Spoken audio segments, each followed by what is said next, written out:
Story 1 of 8. Ben Robert Smith charged with war crimes over alleged Afghan civilian killings. Ben Robert Smith charged with war crimes over alleged Afghan civilian killings.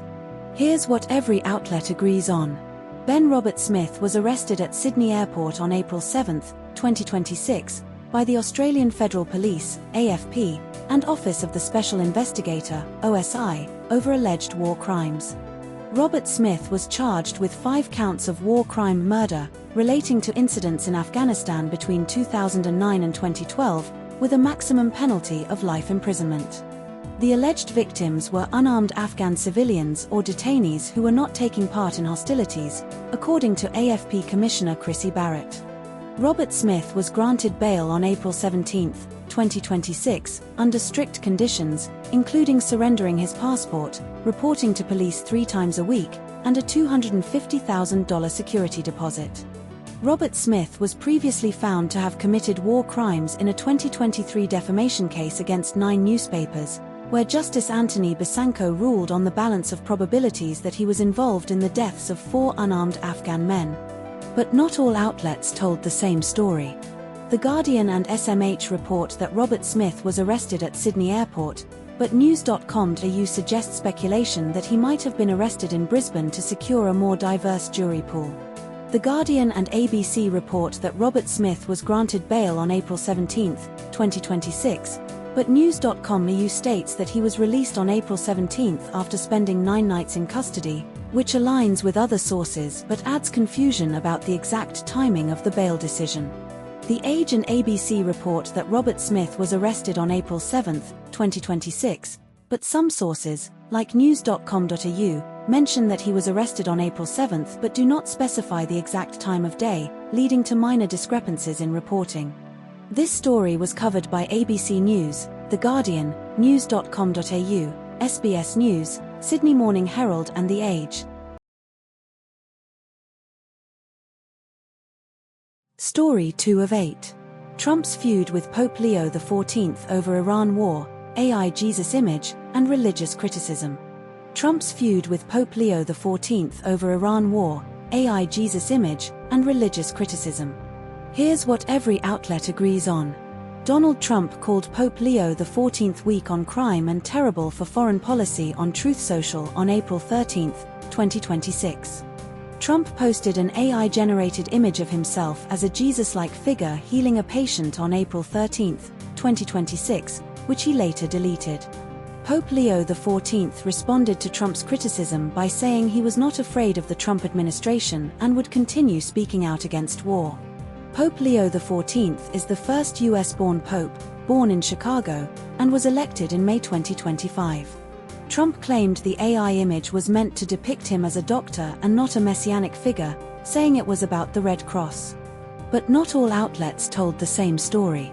The Guardian and SMH state Trump deleted the AI Jesus image after backlash, but Trump claimed he deleted it because people were confused and it was meant to depict him as a doctor.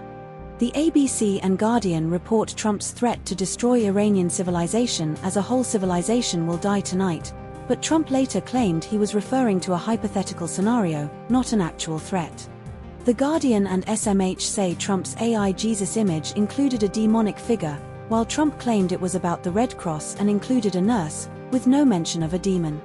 This story was covered by ABC News, The Guardian, news.com.au, SBS News, Sydney Morning Herald and The Age. Story 3 of 8. Mass shooting in Shreveport, Louisiana, kills 8 children in domestic violence incident. Mass shooting in Shreveport, Louisiana, kills 8 children in domestic violence incident. Here's what every outlet agrees on. 8 children aged between 1 and 12, corrected from 14 in some sources, were killed in the shootings. The shootings occurred in Shreveport, Louisiana, at locations south of downtown, involving at least 3 homes. The gunman, identified as Shamar Elkins, 31-year-old Army veteran, was killed by police after a chase following a carjacking.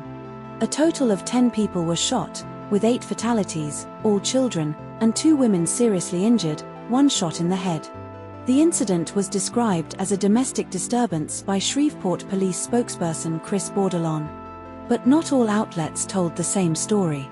The age of the oldest victim was initially reported as 14 in ABC but later corrected to 12 in Thege and SMH. ABC initially did not name the suspect, while Thege and SMH identified him as Shamar Elkins, 31-year-old Army veteran. ABC mentioned 10 people were shot with some children related to the suspect, while News Kamau specified 2 women were shot in the head with one having life-threatening injuries. This story was covered by ABC News, The Guardian, news.com.au, Sydney Morning Herald and The Age. Story 4 of 8. 2 divers rescued after 20+ hours lost at sea off Queensland's Gold Coast. 2 divers rescued after 20+ hours lost at sea off Queensland's Gold Coast. Here's what every outlet agrees on. 2 divers, a 45-year-old man from Victoria Point and a 43-year-old man from Robina, were reported missing near Point Lookout on North Stradbroke Island at 9:15 a.m. on April 19, 2026. A search and rescue operation began at 10:30 a.m. on April 19, 2026, involving water police, rescue vessels, and aerial crews. The divers were found alive at approximately 6:50 a.m. on April 20, 2026, about 2.2 nautical miles east of Main Beach, Gold Coast, after drifting 14 nautical miles, 25 km, south of their last known location. An Australian Maritime Safety Authority, AMSA, Challenger aircraft jet spotted the divers and deployed a life raft. Water police and a surf life-saving helicopter rescued them. Both men were airlifted to land in stable condition and later returned home safely. But not all outlets told the same story. Article 1, ABC, states the rescue occurred just before 7 a.m. on Sunday, while Article 2, News Kamau, says it happened just before 7 a.m. on Sunday but includes additional details about the hospital visit, which ABC does not mention. This story was covered by ABC News and news.com.au. Story 5 of 8. Australia lifts blood donation restrictions for gay, bisexual, trans people from April 20, 2026. Australia lifts blood donation restrictions for gay, bisexual, trans people from April 20, 2026. Here's what every outlet agrees on. Starting April 20, 2026, Australia's lifeblood will allow gay and bisexual men and transgender people in monogamous relationships to donate blood for the first time, removing gender-specific sexual activity questions. The change is expected to add up to 20,000 additional blood donations annually across Australia. Previously, gay and bisexual men and transgender people were barred from donating blood if they had sex with men in the past 3 months, a rule introduced in the 1980s due to HIV concerns. The Therapeutic Goods Administration, TGA, approved the rule change after reviewing scientific evidence and risk modeling. As of July 2025, sexual activity wait times were removed for plasma donations, enabling 3,000 new donors to give almost 10,000 plasma donations. But not all outlets told the same story. The Guardian and SMH mention that the wait time was reduced to 3 months in 2021, but the ABC article does not explicitly state this timeline, focusing instead on the July 2025 plasma donation changes. The SMH article includes a quote from Nick Rawlark about his family's history with blood donation, while the other articles do not mention this specific personal story. This story was covered by ABC News, The Guardian, news.com.au, and Sydney Morning Herald. Story 6 of 8. St. George Illawarra Dragons sack coach Shane Flanagan after poor 2026 season start. St. George Illawarra Dragons sack coach Shane Flanagan after poor 2026 season start. Here's what every outlet agrees on. Shane Flanagan was dismissed as St. George Illawarra Dragons coach on April 20, 2026, after losing the first 7 games of the 2026 NRL season and 11 in a row overall. General Manager of football Ben Harron also departed the club, with both Flanagan and Harron leaving by mutual agreement. Dragons chairman Andrew Lancaster criticised media coverage of Flanagan and the club, calling some of it absolutely deserved, some poor, and some about personal agendas. Flanagan's contract was extended in August 2025 through to the end of 2028, with Dragons CEO Tim Watsford stating at the time that Flanagan had laid the foundation for the club's future. The Dragons last won a premiership in 2010 under Wayne Bennett's coaching and have struggled since, missing the finals for 7 consecutive years. But not all outlets told the same story. The SMH states Flanagan's exit was sealed by mutual agreement, while the ABC frames it as a sacking, shown the door, with Harron let go, though both sources agree on the departure method. The SMH mentions Flanagan's emotional drain and impact on his family, while the ABC focuses more on the club's duty of care to employees amid media pressure. This story was covered by ABC News and Sydney Morning Herald. Story 7 of 8. Fire destroys 1,000 stilt homes in Malaysia Sabah, displacing thousands. Fire destroys 1,000 stilt homes in Malaysia Sabah, displacing thousands. Here's what every outlet agrees on.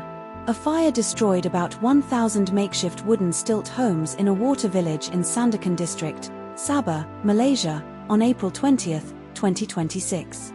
The fire broke out at approximately 1:30 a.m. local time, 5:30 p.m. Greenwich Mean Time on April 19, 2026, and affected 9,007 residents.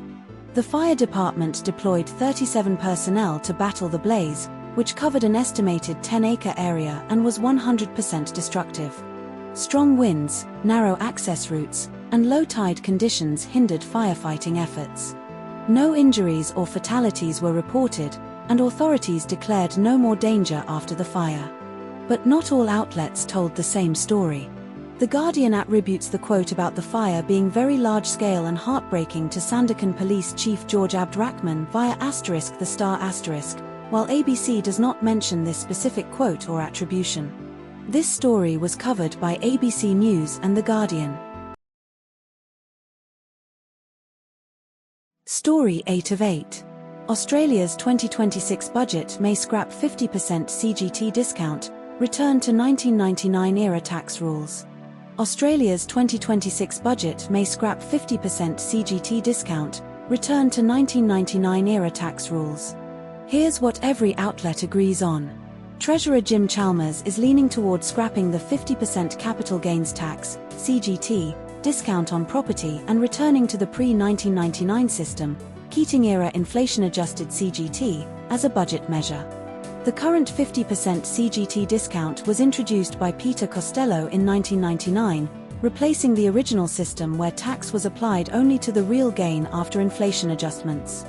Under the current system, a $750,000 capital gain, e.g., property bought for $1 million in 2015, sold for $1.75 million in 2025, would incur tax on $375,000. Under the Keating-era system, tax would apply to $420,000 of the gain. A Resolve poll, April 13 to 18, 2026, found 42% of 1,807 respondents supported reducing the 50% CGT concession, with only 9% opposed and 39% unsure. Prime Minister Anthony Albanese emphasised support for the Great Australian Aspiration of home ownership in April 2026, linking it to CGT reform and housing construction incentives. But not all outlets told the same story. Neither article provides conflicting information. All factual claims align precisely. Minor stylistic differences, e.g., phrasing of quotes, exist but do not contradict substance. This story was covered by Sydney Morning Herald and The Age.